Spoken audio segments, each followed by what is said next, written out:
ஆச்சு? ரொம்ப நாள் கழிச்சு வீட்டுக்கு வந்திருக்கீங்க, சாப்பிட்டு போலாம். இல்லண்ணே, பத்திரிக்கை எல்லாம் சில இடத்துல கொடுக்கணும். அதுவே பெரிய வேலை சித்தப்பா, அலைஞ்சுக்கிட்டே இருக்கணும். நீங்க என்ன சாப்பிட்டு மாட்டீங்களா? இங்கே சாப்பிட்டு போயிருங்க. நாங்க போற வழியில எங்கேயாவது சாப்பிட்டுக்கோப்பா. ஆமாமா, அதான் கரெக்ட். சிக்னல் கிட்ட போனீங்கன்னா ஒரு நல்ல ஹோட்டல் இருக்கு. ரொம்ப நாளைக்கு அப்புறம் வீட்டுக்கு வந்திருக்கீங்க, சாப்பிடாம போனா எப்படி? சாப்பிட்டு தான் போகணும். இல்லண்ணே, அது வந்து ஏங்க, மாமா தான் சாப்பிட சொல்றாங்கல்ல, அவர் சொல்லி சாப்பிடலன்னா மனசு சங்கடப்படாதா? சாப்பாடுலாம் ரெடியா இருக்கு. வா. எனக்கு நமக்கு மட்டும் தான் சாப்பாடு இருக்கு. அதிகமா தாண்டா சமைச்சிருக்கோம். ஆமா, 3 பேர் தானே, நமக்கு சாப்பாடு இருக்கு.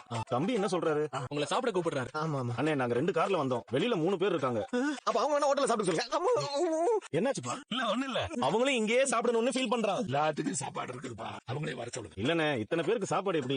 அவங்க சொல்றது சரிதானப்பா. சாப்பாடு அதிகமா தானே வச்சிருக்கிறோம், அவங்களும் சாப்பிட்டா சரியா இருக்கும். அப்ப நான் கீழே போய் அவங்களை கூட்டிட்டு வந்துடுறேன். நீ இருப்பா, ரவி அவங்களை போய் கூப்பிட்டு. சரிப்பா, வாங்க வாங்க.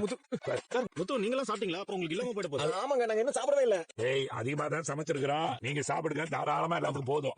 ஆமா சித்தப்பா, வீட்டுக்கு வரீங்க, முதல்ல நீங்க தான் நல்லா சாப்பிடணும். எதுக்கு இவங்க தொல்லை பண்ணிட்டு? எல்லாம் ஒரு தொல்லையே இல்லப்பா.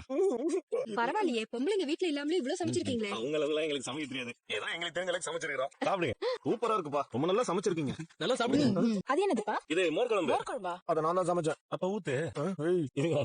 தட்டை கட்டுக்கதை. சாப்பாடு நல்லா அருமையா இருந்தது. வயிறார சாப்பிட்டு ஆம்பளை பசங்க சமைச்சதுன்னு நம்பவே முடியலண்ணே. என் பசங்க எல்லா விஷயத்திலயும் கெட்டிக்காரு, அதுலயும் ரவி செப்பா இருக்கா, சொல்லவா வேணாம். சரிண்ணே, நாங்க அப்ப கிளம்புறோம். பத்திரிக்கை கொடுக்க போனோம். எல்லாரும் குடும்பத்தோட வந்துருங்க.